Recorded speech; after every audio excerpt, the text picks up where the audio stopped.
Hello, and welcome back to episode 15 of Travels Around My Bedroom. So, yesterday, I left you on the edge of your seat about what was going to happen to me and Nicholas as we arrived in Ashgabat. So, let me sit down and tell you the next little chapter of my adventures in Central Asia. So we arrived. So just again chose to go to Turkmenistan to get on our way to Uzbekistan. Kind of approach from thinking, okay, what is the first action that I can take to get me to my dream? Yes, and then after it's a kind of domino effect. So we arrive at the airport in Ashgabat. And it's, I think it must have been around 11 p.m. And Jakub is fantastic. He's taking care of us. He picks up all his big baggage full of stuff that he's going to sell, on the street or to people the weeks later. And we then have to get our visa. Yes? So here starts the funniest thing ever. We take our luggage. And we have to go through passport control. But there is no one at passport control. So there's this guy that sees us and says, okay, comes with me. We follow him and we go through the gates, like, I don't know how you call them, the one that beeps, And they don't work. They just don't work. But so I just go around. He's like, no. So we have to go through them even though they are not switched on. Okay, that's fine. You don't discuss. Yes, it's just the procedure. You follow the procedure. We then are asked to sit, and there are two kind of wooden benches in a room. Yes, and the guy says, "Okay, give me your passport." So this is actually the passport that I had at the time. I was very lucky when I was in Lithuania because my last year I worked at the consulate at the French embassy. And I managed to convince them to just cut the edge of my passport when I needed a new one so that I could keep it. Yes, because it has all my visas from my first trips. And that's just really, really, really precious. I think it's so silly now that we cannot keep our passports. I understand why, but it breaks my heart. So I still have it. So I give him my passport, and then he opens his jacket like this, takes a thing of ink, out, puts it on the table, and it's a really low. It's like a coffee table. All the tables there are like that, and then takes a stamp and does and like this. Signs it, and I just want to show you my visa to Turkmenistan. Date of entry, the 7th of October, 93, and says $20. And that was it. That's how we got our visa, both of us. So here we are. We have our passport at hand, get into Jakub's car, where like little sardines in there with all the luggage and all the merchandise.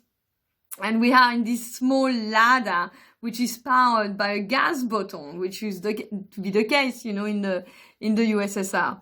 And we drive. And I'm thinking, where the hell are we going?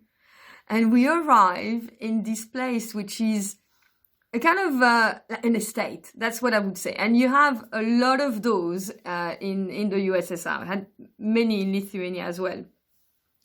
And Jakub takes us. It's all dark. There is no light. And knocks on the door and wakes up his sister, who was sleeping on the floor with her kids. And the first thing I thought of is, how come these people don't have beds? That's really, really, really strange. So we then go to another room, and then Jakub says, "Oh yes, this is the room where my brother used to live, but now he's in prison, so we can stay here." And I'm like, "No way! where the hell have we landed?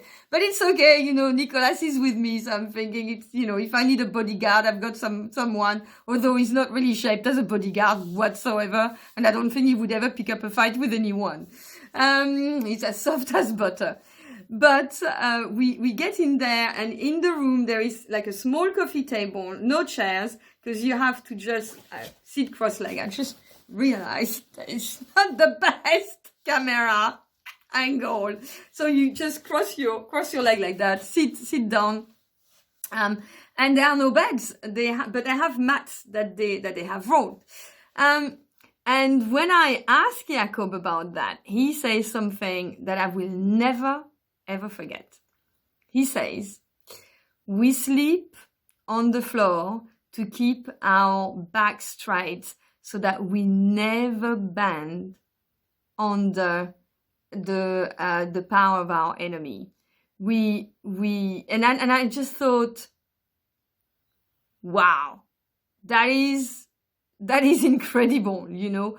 How much do you shape a country and a spirit just by one action, which is to sleep on the floor, to keep your back straight, so that you always stay straight, regardless of any kind of challenges and problems that come your way. That really was a kind of reckoning that I had at the time. I was 23, by the way. And we start eating. His sister brings us some food, some cognac. So we start drinking as well. And, you know, everyone's getting very comfortable. And Jakub asks us whether we want to taste some local spices, if I shall put it that way. To which we say, well, why not? So we had the local spices, and the local spices grounded Nicolas and I on the floor, lying down, unable to move, for, I would say, about 15 to 16 hours. So that was an interesting experience. And I also remember going to the toilets, you know, at some point, and opening the door of the bathroom. And that bathroom, I don't know if you can call it a bathroom, but the tap, there was no water. It was just dripping. Drip, drip, drip, drip. The toilet wouldn't flush. Of course, there was no toilet paper. And I thought, wow, okay, so I will just be very clear. I just smelled all the way that I stayed in Turkmenistan. That's for sure. I think Nicolas and I smelled so much we couldn't even smell each other anymore. So we finally managed to get up, and it's kind of 4 p.m. and we really want some food, but there is nothing to eat. So we take a taxi. It's very easy. At the time, you could just hail a car, and we get to the market.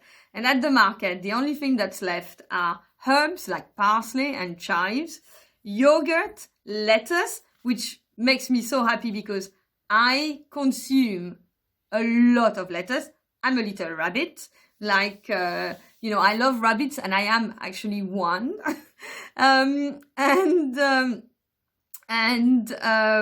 Watermelons.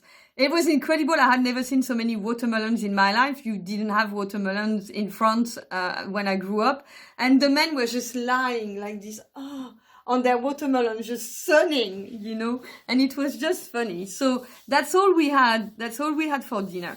And the day after, so please bear with me because I need to finish that little story, and I'm realizing it's taking a little bit longer than I expected. And the day after, we go to the street, and we decide to go and do a little bit of exploration. And of course, we don't have a car. So Nicolas go and just hail someone.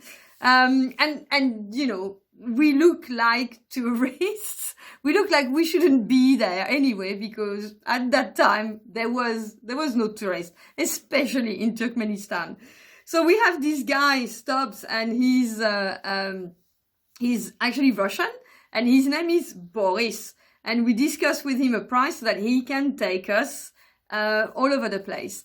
And we find out that Boris is an ex-professional racing driver. So we have a fantastic time with him, and he takes us to places, and we end up, being near the mountains in a field, going over the river, again in his little Lada, so it feels really like an experience, which is fantastic. Absolutely loved it. And the day after, we then go to this place that I was talking to you about, and I've got that ticket here.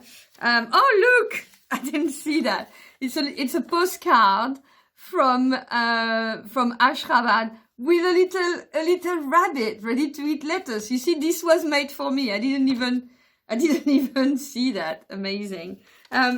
So I go back to this beautiful place, and being there is actually like being on a movie set, because everything looks like it's made of papier-mâché. You knock on it and it's empty inside, because it's really incredible, all kind of terracotta color, and it's the most incredible sight. And as we go there, we also see camels on the highway crossing, which was incredible. I had never seen a camel, for roaming for free.